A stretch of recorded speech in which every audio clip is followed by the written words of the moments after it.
Hello everyone, so I just want to share with you all another video about mukbang. So dried fish mukbang or pritong tuyo mukbang. So dahil tinalhan ako ni Inday King ng tuyo, so 10 pieces lang to guys, kasi hindi naman talaga kami pwedeng magprito ng tuyo dito sa bahay. So minsan nakakamiss yung tuyo, so sinamahan ko na din niya ng kamatis. So ang sarap guys. Minsan kasi kapag bihira ka lang din kumain ng tuyo, so nakakamiss din. So this is one of the Filipino food. So yan yung aking lunch. So busog much after nito. So kapag hindi ka pala kumain ng tuyo for a long time, so nakakamiss din pala. Maubos mo pala yung 10 piraso. Parang kulang pa nga. At mapakanin ka. So masarap pala yung tuyo kapag malamig. Malamig ang panahon. Masarap din yung tuyo guys. So masarap kumain ng tuyo. Tapos masarap pa din sana to kung nagkakape kayo. Masarap din to samahan ng kape.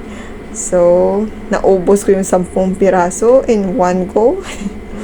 So dumagdag pa ako dito ng kanin guys after kong maubos yung rice ko. Parang naubos ko yata yung 1 cup of rice. First time yun.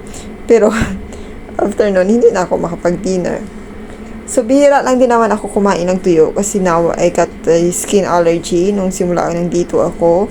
So, my skin is cracking kapag winter. Pero pag summer, medyo okay naman siya. So, ayan. So, now, kumain ako ng tuyo. So, kailangan natin uminom ng cetirizine. Kasi, mahirap na. Baka mamaya na naman yung kamay ko.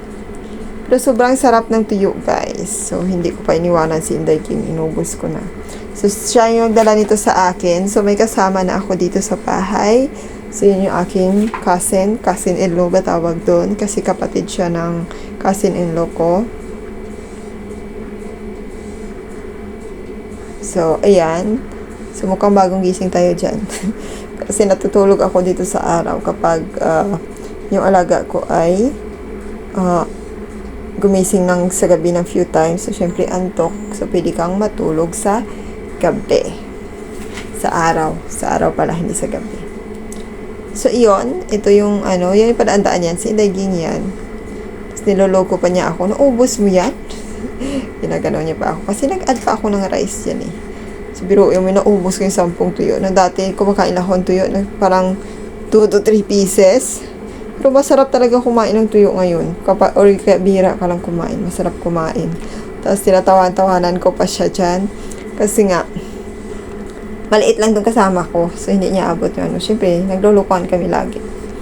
Pero ko yan siya. Cousin-in-law ko yan siya. Parang kapatid na din. So, ayan guys, yung ating mukbang. Tuyo mukbang. So, sa mga mahilig magmukbang ng tuyo.